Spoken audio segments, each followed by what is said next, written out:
সকাল সকাল যে কুয়াশা পড়েছে এখনো সকাল 7:30 বাজে। দেখেন শীত শেষ হওয়ার দিকে একটু বেশি শীত পড়ে।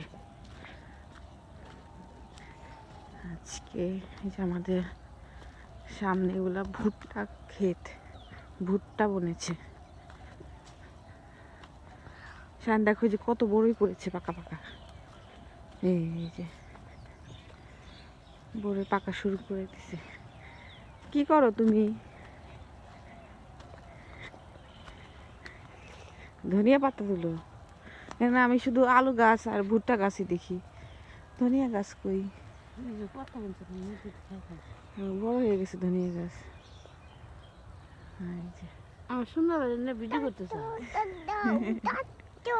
হ্যাঁ দেখো